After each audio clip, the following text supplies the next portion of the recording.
Herzlich willkommen bei einem weiteren Eintrag in unserer Videoenzyklopädie Musculus, in der wir uns mit Expertinnen und Experten zum Thema neuromuskuläre Erkrankungen unterhalten.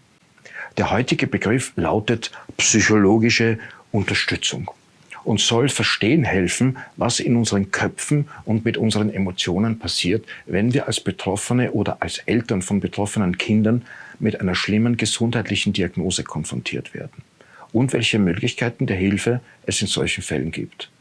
Dazu spreche ich heute mit der klinischen Psychologin Magister Nina Atzmüller-Gauck. Sie arbeitet an der Abteilung für Kinder- und Jugendheilkunde in der Klinik Favoriten in Wien. Frau Atzmüller-Gauck, danke für Ihre Zeit.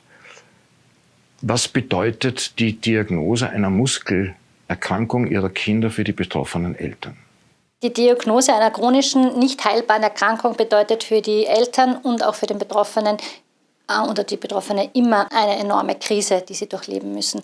Man kann sich das jetzt aus dem Blickwinkel der Eltern so vorstellen, dass man ja gemeinsam, oder man hat ja schon während der Schwangerschaft, plant man ja schon sein Leben oder malt sich sein Leben mit dem Kind aus, was man alles mit dem Kind unternehmen möchte. Baum kraxeln, Radfahren lernen, was man ihm alles beibringen möchte, durch die Wälder ziehen. Und mit diesem einen Satz der Diagnose einer Muskelerkrankung zerbricht einfach dieses ausgemalte Bild in 1000 Einzelteile und man ist in einem enormen Schockzustand.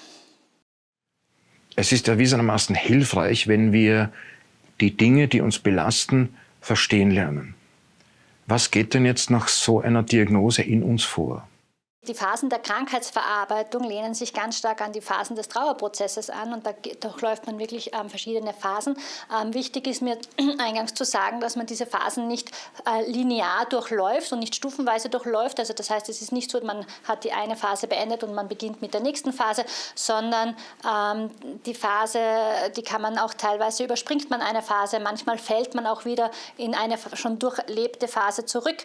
Manchmal macht man parallel 2 Phasen nebeneinander durch, also das ist sehr individuell. Wie schauen jetzt diese Phasen aus? Diese Phasen schauen aus, am Anfang, wie gesagt, man wird der Boden mit dem Satz der Diagnose wird einem der Boden unter den Füßen weggerissen, das heißt, man befindet sich in einem Schockzustand, man kann die Diagnose gar nicht so wahrhaben. Da kommt jetzt dazu, das ist ein psychologischer oder ein psychischer Trick unseres Körpers, dass man eben so in eine Verleugnung tritt. Das ist gar nicht so schlecht, denn durch diese Verleugnung kann man dann eben erst nach und nach die Diagnose wahrnehmen und kann dadurch, hat man es dann einfach, wird es einem erleichtert, das anzunehmen. Ja. Weiters gibt es die Phase der Wut oder der Aggression. In dieser Phase ist das zentrale Thema immer die Fragestellung, warum ich, warum passiert das mir, warum passiert es uns als Eltern, warum passiert es uns als Familie. Diese Fragen kann man einfach überhaupt nicht beantworten. Es gibt keine Antwort darauf und diese Fragen lösen einfach unglaubliche Wut aus. Ja, diese Wut kann sich dann auch darin, also das muss gar nicht offensichtlich sein, das kann eher auch so unbewusst sein, dass man eben gegenüber den Angehörigen, gegenüber auch dem Pflegepersonal und dem medizinischen Personal einfach zynische Bemerkungen loslässt und verbal aggressiv wirkt. Die andere Phase, eine weitere Phase, ist dann die Phase der Trauer und der Depression.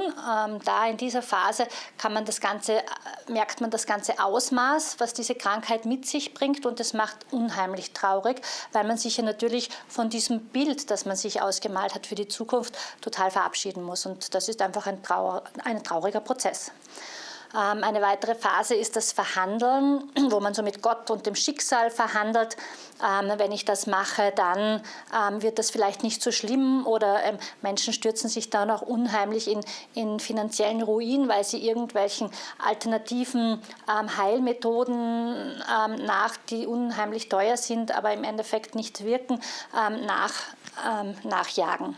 Bei der Krankheitsverarbeitung ist es ganz wichtig auch, dass diese Phasen in der Familie nicht gleichzeitig durchlaufen werden. Also das ist sehr, sehr schwierig.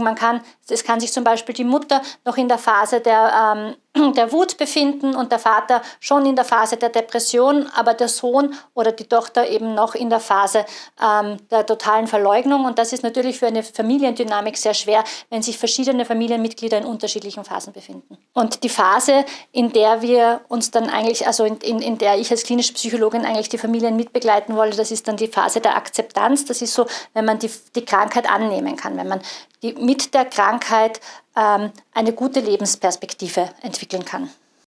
Sie haben die Wut erwähnt. Wäre es nicht sinnvoll, wenn man manchmal diese Wut auch irgendwie rauslassen könnte? Die Wut ist ein ganz wichtiges Thema. Die Wut ist ja auch gesellschaftlich total tabuisiert. Man darf ja nicht wütend sein.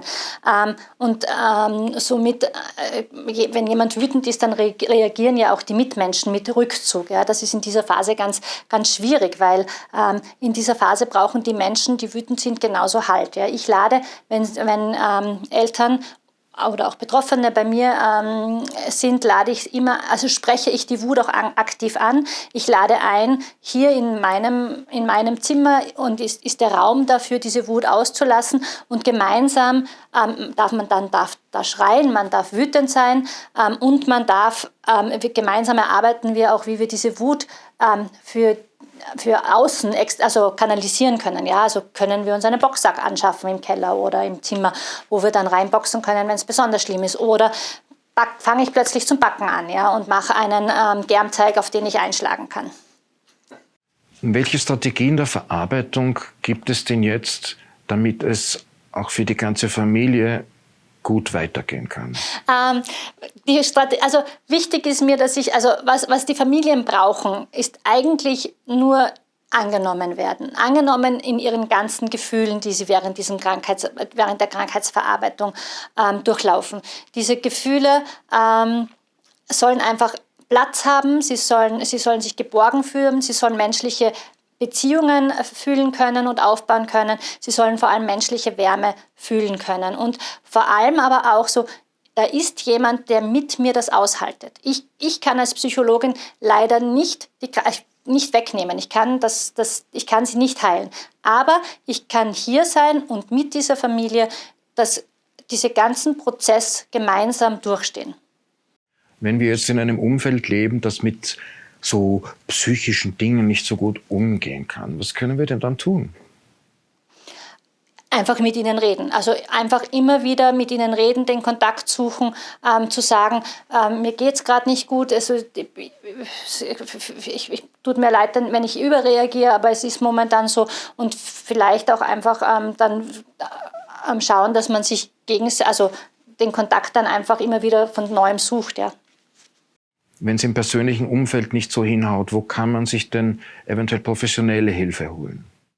Holen kann man sich die, also wenn man zum Beispiel jetzt bei uns im Krankenhaus ein Diagnosegespräch hat, dann ist eigentlich State of the Art, dass eine Psychologin, ein Psychologe dabei ist. Diese bieten dann auch immer wieder weiterführende Gespräche an, die man gerne annehmen darf. Man kann sich natürlich aber auch extern jemanden suchen. Ja? Man kann Internet durchforsten. Es gibt immer wieder Krankenkassenplätze bei Psychotherapeuten, die man in Anspruch nehmen kann. Die werden jetzt Gott sei Dank auch immer mehr. Weiters ist es auch ganz wichtig, dass man sich Hilfe holt, zum Beispiel bei so einer Sozialarbeiterin. Ja, man einfach jemanden finden, plötzlich wird man mit einer Flut von Formularen überrannt, ja, die man einfach auch gar nicht mehr, auch in diesem Schockzustand vielleicht auch gar nicht mehr verarbeiten kann. Und da ist es dann wichtig, dass man dann sagt, da gibt es jemanden, der mir hilft. Und das sind eben Sozialarbeiterinnen am Jugendamt. Dort gibt es auch Psychologinnen, die weiterhelfen können. Es gibt eine weitere Möglichkeit, den Verein Marathon, das ist der österreichische Verein von Muskelerkrankungen, ein Selbsthilfeverein, wo man einfach dann auch mit anderen Beteiligten, die schon betroffen sind, gemeinsam weiterschauen kann, wo ist denn und sich gegenseitig Hilfe und Unterstützung geben kann. Es ist unheimlich hilfreich für Eltern zu wissen, da ist jemand, also wir sind nicht allein mit dieser Krankheit und da gibt es andere Leute und die machen den gleichen Weg, den wir schon haben oder sind schon ein Stück diesen Weges gegangen und die können mir dabei unter die Arme greifen. Eine andere Möglichkeit, wo man sich auch Unterstützung holen kann, vor allem in Wien, ist der Verein Momo und das Kinderhospiznetz.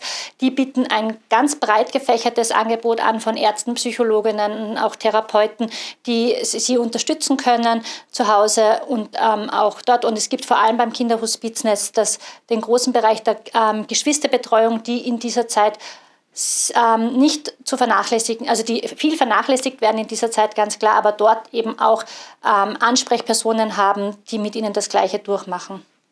Vielen Dank, Frau Atzmüller-Gauck, für Ihren wertvollen Beitrag, die vielen praktischen Tipps und alles Gute weiterhin. Auf Wiedersehen. So, das war es auch schon wieder für heute. Bitte denken Sie an ein Gefällt mir oder ein Abonnieren des ganzen Kanals. Auch das hilft, um Musculus weiter zu verbreiten und Menschen zu helfen.